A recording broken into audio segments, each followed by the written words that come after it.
Nous recevons Honorable Djeri Tama. Il est député à l'Assemblée nationale et président du NEDS. Avec lui, nous allons parler de son pays et les projets de loi relatifs aux conclusions de la Sénat, bientôt examinés par les députés à l'Assemblée nationale. Bonjour, Honorable, vous allez bien? Très bien, bonjour à vous aussi. C'est toujours un plaisir pour nous de vous avoir sur ce plateau. Le plaisir est partagé. Alors, Honorable, est-ce qu'on peut déjà avoir quelques projets, une idée sur quelques projets de loi issus de la Sénat qui sont sur les tables de la 6e magistrature législative plutôt, auquel vous appartenez? Mais vous savez, la discussion du cadre de la concertation nationale des acteurs politiques sont finies officiellement le 13 juillet.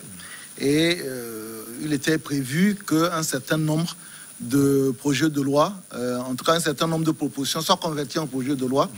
Nous avons reçu aujourd'hui à l'Assemblée nationale, puisque j'en reviens. Nous avons donc reçu 3 projets de loi. Le premier, c'est le projet de loi sur le code électoral, puisque si nous voulons organiser les élections bientôt, surtout les élections régionales, il faut absolument que nous modifions le projet de loi sur le code électoral. Le deuxième projet de loi, c'est concernant les manifestations publiques. On en reviendra, je suppose. Bien sûr. Et puis le troisième, c'est concernant donc en plus des manifestations publiques, le troisième, c'est concernant la décentralisation. Voilà, donc c'est les trois projets de loi qui sont arrivés. Mais il y en a d'autres. Vous avez la charte des partis politiques a connu aussi des modifications. Le statut de l'opposition a connu des modifications. Donc il y a certains doutes. Les 3 qui sont prioritaires, c'est celle-là. Maintenant, après, il y a d'autres qui vont arriver sans aucun doute. Alors, dans des délais assez courts. D'accord. Sur les 3, on va aller un peu en profondeur avec vous, Honorable Djeri Tama, sur le code électoral. Qu'est-ce qui a changé? Le code électoral, la première chose qui a changé, c'est la composition. Autrefois, on avait une composition qui nous arrangeait, je dois le dire, au niveau de l'opposition, parce que en réalité, vous aviez 5 représentants parlementaires de la majorité comme de l'opposition. Et sur les représentants extra-parlementaires, il y avait deux partis de l'opposition et un qui était proche du parti au pouvoir. Maintenant, nous sommes à 7, c'est-à-dire que nous sommes à 14, dont 4 représentants parlementaires, et pour la majorité et pour l'opposition, et 3 représentants parlementaires, donc partis extra-parlementaires, et 3 pour la majorité. Donc on est aujourd'hui à 7-7, et maintenant on a donc 2 représentants de la société civile, plus le représentant de l'administration territoriale. On est toujours sur les 17, mais ce qui a profondément changé, c'est ça d'abord. Ensuite, après, quand vous arrivez sur les démembrements, au niveau, par exemple, des bureaux de vote, aujourd'hui, nous sommes à 7 aussi, à savoir 3-3. Autrefois, on avait une petite prééminence. Et puis, au niveau même des CELI aussi, c'est toujours 7. Donc, la CENI et ces démembrements ont changé de composition. Parce que bon, ceux qui nous écoutent hors du Togo ne peuvent pas forcément comprendre les détails. Donc c'est pour ça que je voudrais rester sur les grandes lignes. La composition de la CENI a changé. L'authentification des bulletins. Autrefois, l'authentification se faisait uniquement par hologramme. Maintenant, l'authentification des bulletins se fait à 2 niveaux. Dans un premier temps, par la signature donc, de 2 membres du bureau de vote de sensibilités différentes, et puis par les hologrammes. C'est uniquement quand il y a un conflit que l'hologramme prend le dessus. Donc ça n'existait pas, c'est nouveau. Aujourd'hui, les candidats peuvent avoir accès aux fiches de démembrement dans les CELI, c'est-à-dire que de compilation plutôt. Quand on fait la compilation, qui donne les résultats dans bureau de vote par bureau de vote, autrefois les candidats n'avaient pas accès. Donc du coup, ça nous posait un problème, nous, sur le terrain, parce que tu as tes résultats bureau de vote par bureau de vote, mais tu n'as pas les résultats de la CENI. Donc, c'est difficile de contester si tu ne peux pas prouver qu'il y a une différence entre les résultats de la CENI et les résultats que vous avez à notre disposition. Donc, ça a été réglé. Donc, voilà, ça fait partie de quelques grandes lignes des évolutions qu'on a au niveau de la CENI. Et puis, aujourd'hui, je peux vous dire qu'il est entendu même qu'on va expérimenter pour les élections 2022 la biométrie. C'est-à-dire qu'on aura des tablettes pour que, au lieu que quand vous rentrez dans le bureau de vote, on vous regarde, on dit que oui, vous êtes Monsieur Tama parce qu'on a votre photo, mais vous mettez le doigt et l'appareil sort votre photo, donc on est sûr que c'est vraiment vous. Donc voilà, il y a un certain nombre d'innovations, mais j'en ai cité quelques-unes qui font que nous avançons. En fait, le vrai problème togolais, c'est que il y a la question de la confiance mutuelle. Ouais, c'est Voilà. très important. Il y a un élément même qui est aussi important aujourd'hui, c'est qu'on a aligné le code pénal sur les infractions au code électoral. C'est-à-dire qu'autrefois, quand on prenait quelqu'un qui a bourré les urnes, on criait sur lui et puis c'est tout. Aujourd'hui, on a dit, on aligne le code pénal sur les infractions au code électoral. Ça veut dire que, par exemple, dans le code électoral, il est interdit, par exemple, de bourrer les urnes. Ben, si vous bourrez les urnes, on vous fait sortir la partie du code pénal qui fait assortir les sanctions prévues. Et puis on vous les met. Si vous donnez des prodigalités alors que c'est interdit, ben voilà. Donc du coup, ça aussi c'est une grande évolution parce que autrefois on avait l'impression qu'il y avait une impunité totale en ce qui concerne les infractions au code électoral. Aujourd'hui, on aligne le code pénal sur les infractions au code électoral. Et sur les manifestations publiques?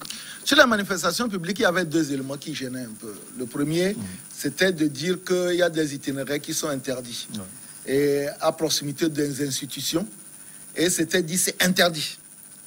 Maintenant, c'est, dans un premier temps, on dit peuvent être interdits. C'est-à-dire que ce n'est pas systématique. En fonction de la menace est réelle ou avérée. Donc, ça veut dire que la personne qui est interdite est amenée à justifier. Alors qu'autrefois, il suffisait tout simplement de dire que votre manifestation, elle passe à côté de la mairie. Oups, mairie, institution, vous n'y passez pas. Elle passe à côté de la présidence, institution, vous n'y passez pas. Aujourd'hui, on vous dit, OK, si elle passe à côté de la présidence et il y a des éléments réels qui permettent de savoir qu'il y a un danger pour les institutions ou pour ceux qui y sont, on peut vous interdire. Voilà, donc c'était le premier élément. Le deuxième élément, c'est les heures de manifestation. Autrefois, on était sur 11h à 18h, ce qui ne laissait pas beaucoup de temps. On est revenu maintenant de 8h à 19h, ce qui laisse quand même énormément de temps pour les manifestations. Donc ça, c'est deux mesures importantes qu'on a insérées au niveau de la loi sur les manifestations. Et vous l'avez plus ou moins dit, hein, c'est quelque chose qui a été retoqué au niveau des Nations Unies. On a considéré qu'il y a des dispositions qui étaient liberticides en ce qui concerne les lois sur les manifestations. Et je peux dire qu'aujourd'hui, au moins sur ces deux dispositions, ça a été réglé. Il y a un côté aussi qui est primordial aujourd'hui, c'est la décentralisation. Oui, la décentralisation, aujourd'hui, c'est un vrai casse-tête. Parce que quand vous regardez ce qui se passe dans les communes, vous comprenez que c'était nécessaire, mais c'est que ça met du temps à être efficace. Voilà, la décentralisation est une nécessité. On ne peut pas laisser le pouvoir central tout gérer. Il faut que les citoyens aient leur regard dans ce qui se passe, mais ça met du temps. Donc, je pense que l'une des modifications qui a été importante, c'est que vous savez, autrefois, les régions étaient constituées comme une entité territoriale, une circonscription électorale. Alors qu'aujourd'hui, nous avons besoin de faire les élections sénatoriales. Dans les élections sénatoriales, les sénateurs sont élus dans les préfectures, pas dans les régions. Donc, du coup, si vous prenez une région comme circonscription électorale et que vous ne faites pas un dispatching pour que sur les élections régionales, les gens votent dans les préfectures, c'est que quand il va falloir voter les sénateurs dans les préfectures, les conseils régionaux risquent d'être disqualifiés parce qu'ils ont été élus à titre de la région. Donc, ça fait partie des modifications qui vont être mises en place pour préciser que la région, certes étant une circonscription électorale, on va la morceler par préfecture pour permettre à ce que les sénateurs puissent être élus, puisque vous savez que les sénateurs, c'est une élection indirecte, donc puissent être élus et par les conseils municipaux de la préfecture et par les conseils régionaux de la préfecture. Alors, honorable, les analystes disent que nous sommes en train d'aller vers la modification de la constitution de la 4e République. Bon, ils n'ont pas avancé forcément les éléments, mais vous pensez également cela? Oui, bah, écoutez, il y a deux éléments. On a parlé pendant les discussions là du référendum d'initiative populaire. Oui. Le référendum d'initiative populaire, il existe à l'article 4, mais il est tellement mal écrit qu'on ne sait pas combien de personnes il faut pour qu'on considère qu'il y a un référendum d'initiative qui lance ça, quelles sont les modalités. Et puis il y a une proposition qui consistait à dire les citoyens peuvent demander une modification d'un article de la Constitution à partir d'un certain quorum. OK ? Pas uniquement de façon référendaire. Par exemple, les citoyens considèrent que, à l'époque, par exemple, l'article sur le renouvellement des mandats, il y a des citoyens qui considèrent que, ben, écoutez, voilà, c'est un article à modifier. On ne va pas attendre uniquement que ce soit les députés ou le gouvernement. Si un certain nombre de signatures sont acquises, la question peut venir au niveau de l'Assemblée nationale. Donc ça vaut une modification constitutionnelle. Vous avez aujourd'hui, dans les propositions, on a dit qu'il faut aligner les mandats des présidents. Et il faut aligner quasiment tous les mandats. Parce que si on n'aligne pas, on a des élections quasiment toutes les années. Donc l'idée, c'est de dire qu'il faut faire en sorte que les élections législatives soient alignées sur les élections présidentielles. Et dans l'idéal, même si on peut aligner les élections municipales sur les élections régionales. Moi, je propose qu'on aligne les 4 élections la même année. Ça nous permet de gagner du temps et ça nous permet de faire des économies. Donc pour cela, c'est qu'il faut faire une révision constitutionnelle. Parce qu'aujourd'hui, le mandat du président, c'est 5 ans. Ouais. Le mandat des députés, c'est 6 ans. Donc soit on retranche quelque part ou on ajoute quelque part. Si on retranche, je sais que les députés vont dire hey! Maintenant, si on dit qu'on va ajouter, les gens vont dire hey, dans ce pays-là encore. Mais si on arrive à trouver un consensus là-dessus, il faudra bien entendu faire une révision constitutionnelle. Alors, qui sur le code électoral? Non, le code électoral, je pense qu'aujourd'hui, il est complet. Et si on arrive à... De toute façon, le texte est déjà à l'Assemblée nationale.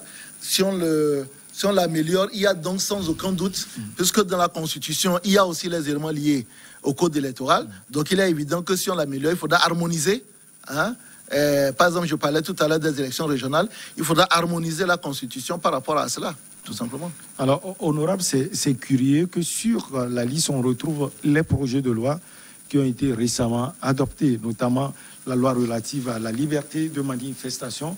Peut-on dire que le Parlement n'avait pas fait un travail de fond avant? Le Parlement aujourd'hui, c'est 6 partis politiques.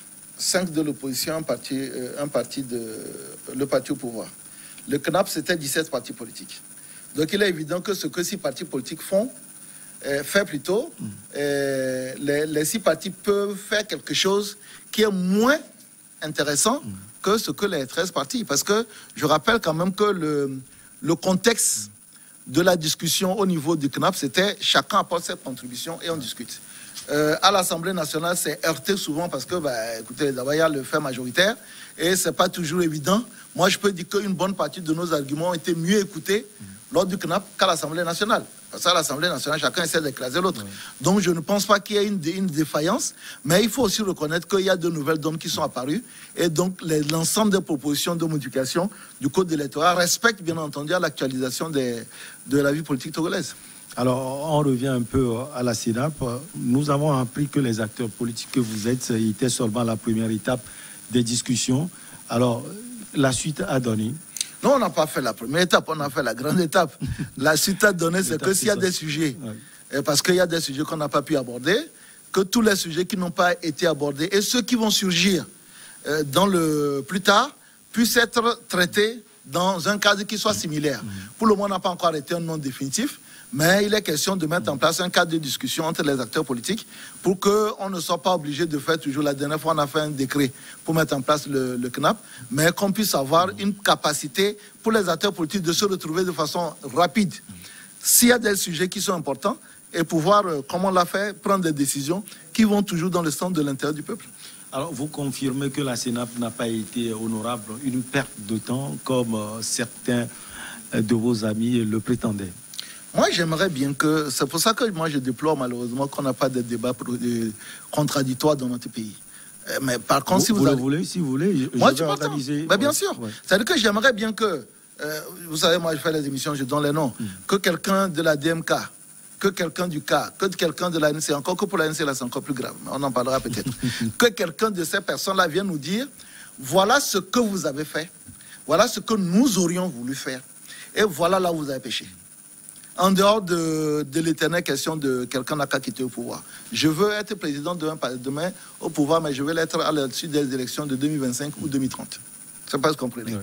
En dehors de ces questions-là, qui sont des questions parfois passionnelles, mais j'aimerais bien, c'est-à-dire qu'on décortique. Parce que je rappelle par exemple qu'en dehors de la DMK et de CA, les autres formations politiques ont envoyé leurs propositions.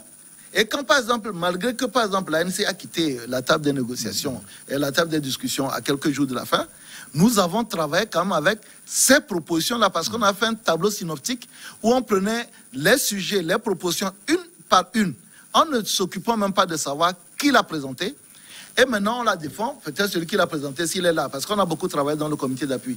S'il est là, il la défend. S'il n'est pas là, bon, ben, il envoie un émissaire pour venir la défendre.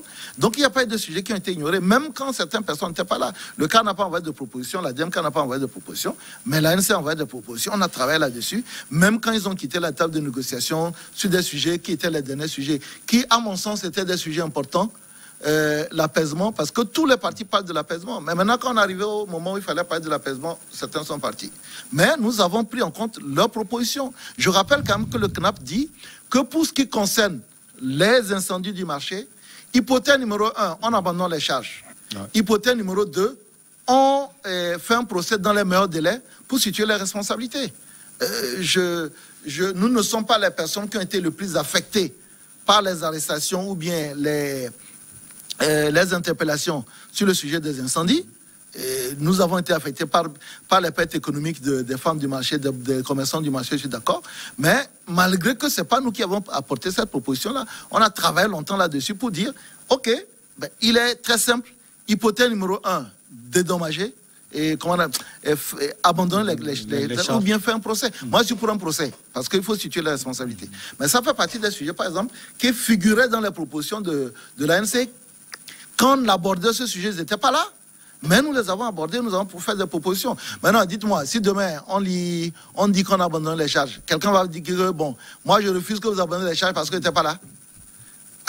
Si demain on fait un procès en accéléré, quelqu'un va dire non, non, moi je ne viens pas à votre procès là parce que c'est le CNAP qui l'a proposé. Non, je pense qu'on a travaillé beaucoup plus pour l'intérêt général. Alors, pour les incendies, qu'est-ce qui a retardé en fait les enquêtes et surtout le procès depuis ces années? Ça, il faut poser la question au procureur général. Moi, au procureur de la République, moi, je ne peux rien dire. Moi, depuis le début, j'ai dit qu'il faut faire un procès pour situer les responsabilités parce que les pertes ont été immenses. Et donc, on ne peut pas passer ça par perte et profit. Il faut qu'on puisse nous dire, voilà les responsables. C'est-à-dire que, quitte qu'on les pénalise, qu'on les condamne, si c'est vraiment du... Parce que là, c'est quand même un crime, ainsi de suite. Mais on ne peut pas faire comme si de rien n'était. Donc, du coup, ouais, moi, je ne suis pas plus informé que peut-être vous sur ce dossier-là. Alors, honorable, je vais toujours vous poser cette question. Pour ceux qui disent que vous êtes très liés au parti UNIR, aujourd'hui, quel rapport vous avez concrètement avec eux? Ceux qui le disent? Ouais. Oh, ben écoutez, moi... Vous les connaissez? Vous connaissez ceux qui le disent? Vous savez, le Togo est petit. Et chaque fois que vous écoutez tout, quoi. Oui, chaque fois que vous n'êtes pas assis avec des gens, ils pensent que... Moi, je peux vous dire que j'ai des rapports cordiaux avec toutes les formations politiques. De temps en temps... Vous savez, j'ai un profond respect pour M. Jean-Pierre Fabre. Quel que soit ce qu'on dit. De temps en temps, on se rentre dedans.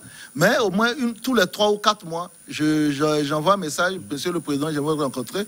C'est un aîné, il a beaucoup d'expérience et on échange. Je ne veux pas le changer, il ne va pas me changer. On échange. Des leaders comme le professeur Gougué, mon père était son petit frère. Vous comprenez? C'est-à-dire qu'il a plus de l'âge que mon propre père. Donc, j'ai énormément de relations cordiales. Et les responsables de la DMK? Pas trop. Avec certains. Mais pas tous. Ouais. Pas avec certains, pas tous. Bon, en fait, c'est une question aussi d'accessibilité, vous comprenez. Ouais. C'est-à-dire que pour avoir la personne, il faut pouvoir le toucher. Mais vraiment pas, on n'est pas dans une... On s'en veut pas. Ouais, j'ai mes choix, j'ai mes approches politiques.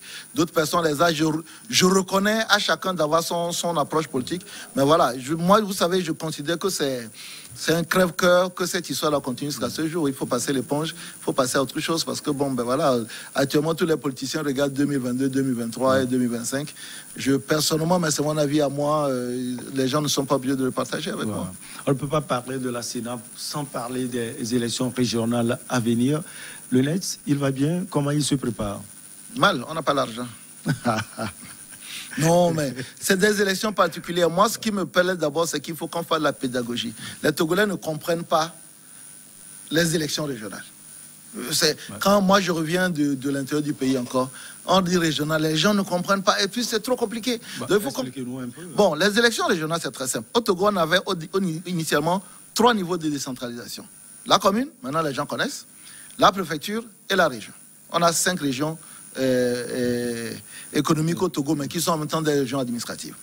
Donc, une élection régionale, c'est une élection qui met en place les conseils régionaux. Les compétences des régions, c'est toujours bien entendu des collectivités territoriales, mais les compétences des régions sont celles qui sont au-dessus des communes. Autrefois, c'était des communes et des préfectures. Maintenant, c'est au-dessus des communes. Par exemple, un CHR, c'est de la compétence des régions. Un lycée régional, c'est de la compétence des régions. Une usine, par exemple, sous-régionale, c'est la compétence des régions. Tout ce qui échappe vraiment au contrôle des communes est au niveau de la région. Donc, ce qui fait que un CHR va être géré beaucoup plus par la région parce que la commune ne peut pas s'en charger, ce n'est pas de son ressort. Donc, ces élections-là sont des élections indirectes, comme on a fait de liste, comme on a fait pour les élections législatives. À la seule différence que, au lieu que on prenne la région comme une collectivité et non comme une circonscription électorale, on va diviser par autant de nombre de préfectures. Je donne un exemple à la con. La région centrale, c'est 4 préfectures. Si vous supposez qu'il y a 1 million d'électeurs dans la région centrale et que Sokodé représente 40% des électeurs de la région centrale, donc vous aurez 40% des sénateurs, des conseils régionaux qui seraient revenus à la région, qui vont se présenter dans Tchaodjo, tout simplement. On les élit, on fait la même chose dans toutes les préfectures et après ils viennent se réunir pour créer le conseil régional. Ce qui permettra, quand on fera les élections sénatoriales, que ces 40 peut-être conseils régionaux puissent voter au titre de la préfecture de Tchaodjo. Voilà. Donc, ainsi résumé, comment l'explication. Façon dont vous me regardez, je n'ai pas l'impression que vous-même vous êtes convaincu de ce que je n'ai pas l'impression que vous êtes convaincu. Vous comprenez mieux. Si vous n'êtes pas convaincu, ceux qui nous écoutent. Non. Mais voilà. Non, vous comprenez que c'est un peu compliqué. Pour les communes, les gens ont compris parce qu'on a déjà fait les élections communales. Ouais. Mais bon, c'est le principe. Il faut une communication autour. Il faut une communication, beaucoup de pédagogie. Voilà, c'est ce que nous essayons de faire. Mais il faut que la CENI, quand sera mise en place, et les partis politiques et éventuellement le gouvernement fassent vraiment. Sinon, on risque d'avoir un taux d'abstention record. Alors, on revient à notre question. Le NET, il va bien, il se prépare ardemment pour cela. Oui, oui, non, il faudrait passer par cette étape. Je rappelle quand même qu'à la sortie des élections locales dernières, le NET pointe quand même à la 4e place. Parce que vous avez UNIR qui a tout pris, la stratégie de l'ogre. Ouais. Vous avez l'ANC en termes de nombre de conseillers. Hein. Vous avez l'ANC qui en avait, je pense, 130. Après, on ne peut pas citer la C14 parce qu'ils étaient 6. Et si on veut, donc on est obligé de diviser leur nombre par 6. Ouais. Et si on divise par 6, ils se retrouvent avec 20, puisqu'ils en ont fait 100, 120 à peu près. Donc, quand vous les laissez, en disant, vous étiez ici, donc c'est difficile à soit à vous mettre à 20, vous avez l'UFC avec 44 conseillers. Et puis après, l'UFC, donc ça veut dire, ça fait 3 que j'ai cité ça. Après les 3 là, qu'est-ce que vous retrouvez? C'est le NET. C'est le NET. Avec 33 conseillers. Donc aujourd'hui, nous ne sommes plus petits.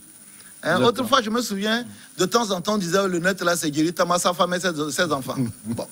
Maintenant, honnêtement, si c'est Guérita, sa femme et ses enfants, il a beaucoup de femmes et beaucoup d'enfants, quoi, honnêtement, parce que nous avons des conseillers dans le Pendjal, à l'extrême nord, nous avons des conseillers dans toutes les régions, et donc ça prouve quand même que c'est un parti qui est implanté territorialement. Donc oui, on se prépare pour les élections régionales, mais comme on l'a dit, le temps de mettre en place la CENI, faire le recensement, c'est autour de mai, juin, juillet, quoi, 2022. Donc, comme on n'a pas beaucoup de ressources, on va pousser un peu. Et puis, peut-être 3 mois avant, on va commencer vraiment à être très efficace. Pour le moment, on fait les œuvres humanitaires, comme vous le savez. On existe, on aide à lutter contre la pandémie au coronavirus. Mais quand la période va arriver, oui, pourquoi pas. Vous êtes implanté sur le territoire national. Quelle est votre base électorale? Le NET, la base électorale du NET, c'est une région qui s'appelle le Togo. C'est philosophique. Hein. On vous voit aussi sur les réseaux sociaux. Hein. C'est parce que vous voulez plus vous adresser aux jeunes? Mais c'est la meilleure façon. Écoutez, moi, j'écris un truc. Je sors d'ici, j'écris quelque chose. Le jeune homme qui est à Djarpanga, qui est à Mandouri, qui est à Kara, qui profite même parfois. C'est pour ça que j'écris beaucoup plus que je ne mette les vidéos. Parce que je ne vais pas donner le nom d'un opérateur pour qu'on dise que je fais la promotion d'un opérateur, mais il y a un opérateur qui fait Facebook gratuit. Donc, le gars qui n'a même pas d'argent, il peut nous lire. Et c'est pour ça que quand je parle de la pédagogie, c'est que il ne suffit pas de faire la propagande, mais de faire la pédagogie. Donc, quand vous écrivez des textes pédagogiques pour le développement personnel, votre parti politique, tout ça, vous arrivez à atteindre... Moi, honnêtement, à partir de ma page Facebook, il y a des jours, j'atteins 150 000 personnes. Ben, je ne suis pas sûr, je ne connais pas l'audience, mais vous, quand vous êtes à l'international, on ne peut pas comparer avec vous, vous n'êtes pas dedans.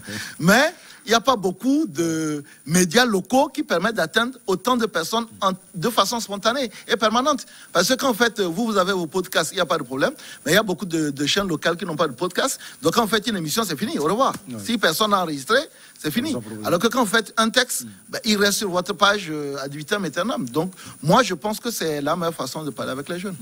Alors, vous êtes très accessible et ces jeunes, certains de ces jeunes veulent vous voir président un jour. Moi-même, je veux me voir président un jour. Alors, on fait la politique pour être derrière.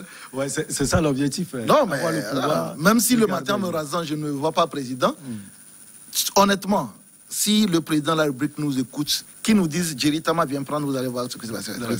Mais je vais aller prendre. Il y a un travail qui se fait déjà à la base. Oh, mais de toute façon, moi, je suis prêt. Moi, là où je suis là, je suis prêt. Je suis. La seule chose qui reste là, c'est le petit fauteuil là. Sinon, dans la tête, je suis prêt. Vous l'avez dit, vous n'avez pas d'argent.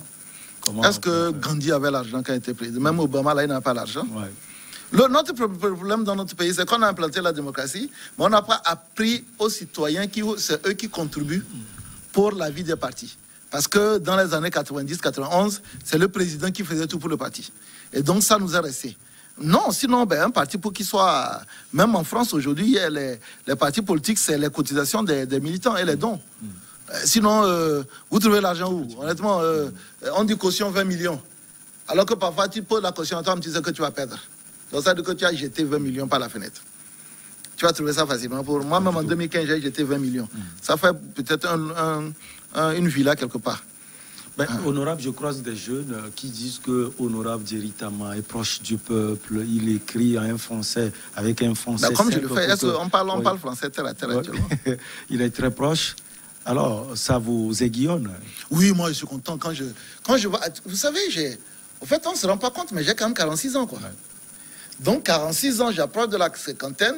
Et ça me fait me marrer quand les gens disent ouais, mais que c'est un jeune, ben alors que peut-être que il va falloir que j'achète un tout poutin de mes cheveux pour qu'on se rende compte que je prends de l'âge. Donc, oui, avoir 46 ans et que les jeunes s'identifient à nous, ouais, honnêtement, c'est un honneur perpétuel que les jeunes me font quand je vois les gens dire le président des jeunes, le président des trucs. Oui, mais parce qu'au fait, j'ai un langage je ne vais pas dire de rue parce que quand il faut monter le niveau, c'est le langage accessible. J'ai un langage accessible.